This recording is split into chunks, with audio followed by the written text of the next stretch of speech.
그래서 오늘은 시간 관계상 그 자막 없이 그냥 생으로 올라갈 수가 있으니까,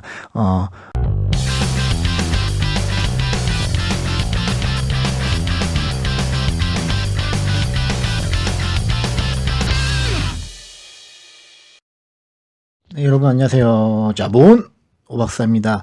자, 요새 난립니다. 자, 우한 폐렴 때문에 난리예요.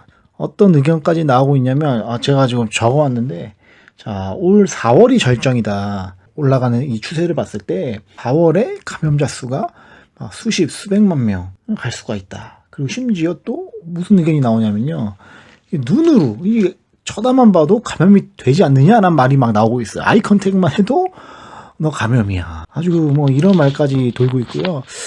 지금 좋진 않죠, 상황이 지금. 뭐 어린이집 애기들 다 안 가고 뭐 이러는데, 자, 그래서 오늘 어떻게 됐냐면 지금 촬영 날짜 기준으로 코스피가 2176, 오늘 마이너스 3% 떨어지고, 코스닥도 마이너스 3% 떨어지고, 그 중에서 이제 좀 중국과 관련이 있던 FNF가 마이너스 15%, GKL, 그랜드 코리아 레저죠. 여기가 이제 해외 오는 사람들 대상으로 해가지고 카지노 하는 거, 그죠? 마이너스 10%, LG 생활건강 마이너스 7%.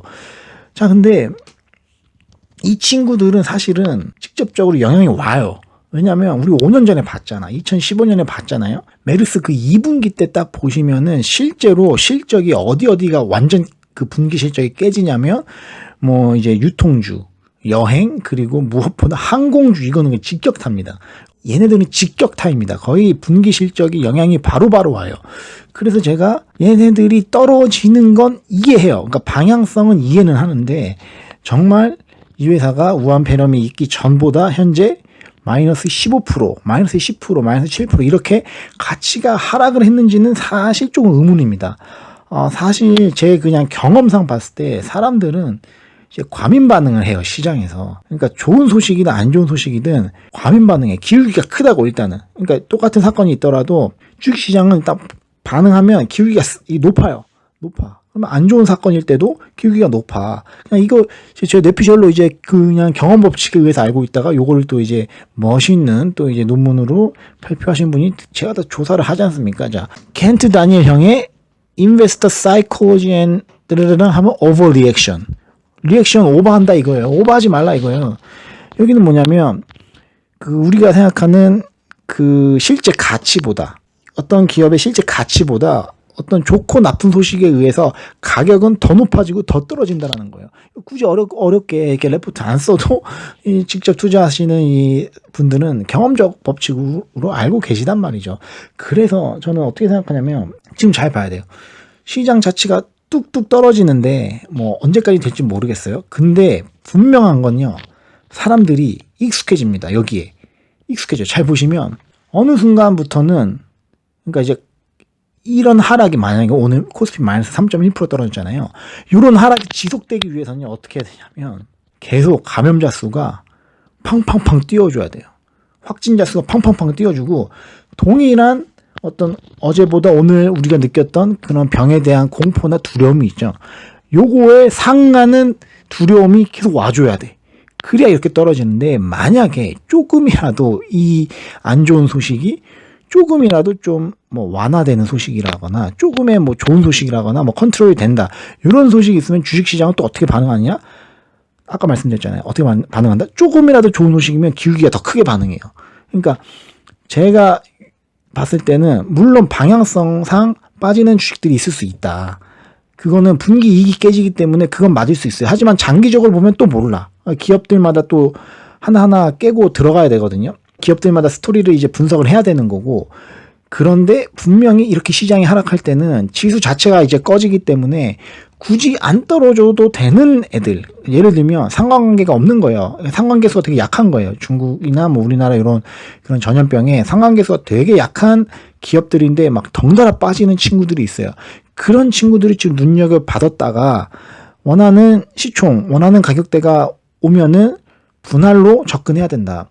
한 방에 다 사면 안 돼요. 이럴 때 제일 위험한 게 1번 제가 봤을 때는 한 방에 다 사는 거. 그러니까 오늘 끝내겠어. 오늘이 마지막이야. 다 사는 거 위험하고, 두 번째는 뭐냐면, 이게 심리적으로 뭐 압박감이 오죠. 계좌가 이제 떨어지니까. 그런데 물론 뭐 팔 수는 있어요. 뭐 이익이 깨지겠다. 유통주 이익이 깨지겠다. 면세점 이익이 깨지겠다. 팔 수는 있는데 잘 생각을 해보셔야 될 게 조금 좋은 소식이 들리고 만약에 메르스 때처럼 다시 정상화가 됐을 때 주가가 이런 애들이 먼저 반응한단 말이에요. 좋은 소식에 의해서 먼저 기울기가 크게 반응해요. 그러면 이거 다시 살 수 있냐 이거예요. 다시 살 수 있는 그 레인지를 정해놨느냐. 그리고 심지어 그 레인지가 왔을 때 매수 버튼을 당길 수 있느냐. 요걸 잘 물어보셔야 됩니다. 그래서 주식 투자는 당장 필요한 돈이 아니라 정말 약간 당장 필요 없어. 근데 내가 어디다 좀 묻어두고 싶어. 현금은 불안해. 뭔가 생산성 있는 자산에 내가 좀 묻어두고 싶다. 이런 돈으로 하는 거고, 그렇게 본다면은 지금 이런 시장 자체가 꺼지는 진짜 외부 악재죠. 외부 악재. 외부 악재가 있을 때는 우리가 좀 선별해서 볼 필요가 있다. 그리고 이렇게 FNF, GK, LG생건처럼 중국과 관련이 있어서 깨지는 애들은 방향성은 맞다. 하지만 이 깨지는 그 정도가 우리가 실제 생각하는 이 공포나 뭐 이런 것보다 기울기가 클 거예요. 크지. 마이너스 15%면 옛날에 상한가, 하한가 그 위아래 15% 시절에 하한가를 맞은 겁니다. 하한가. 그죠? 그러니까 요거를 우리가 잘 볼 필요가 있고, 오버 리액션이 분명히 나온다. 그래서 우리가 그거를 좀 기회로 삼을 필요가 있다. 라고 좀 말씀을 드리고 싶습니다. 그래서 여러분 너무 막 부안해동, 이게 최악이죠. 막 왔다 갔다 하는 거예요. 왔다 갔다 하는 건 거래 비용만 발생하고 좀 최악인 경우가 많으니까 우리가 갖고 있는 포트폴리오 잘 보고, 그래서 스토리 안 변할 것 같아요. 그러니까 예를 들면 제가 이런 말도 하기가 좀, 예를 들면 뭐 KTNG다. KTNG 사실 중국이랑 별로 상관이 없어요. 중국에다가 수출 뭐 하는 것도 아니고, 중국 담배가 뭐 우리나라 들어와서 막 사람들이 피는 막 경쟁사가 아니란 말이에요.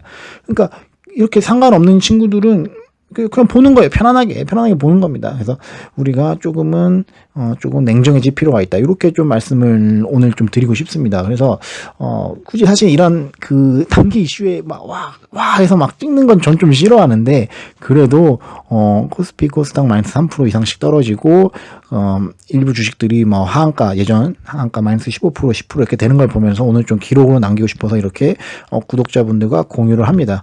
그래서 오늘은 시간 관계상 그 자막 없이 그냥 생으로 올라갈 수가 있으니까 좀 양해 부탁드리고요. 다음에 또 뵙도록 하겠습니다. 안녕. 쌍자본!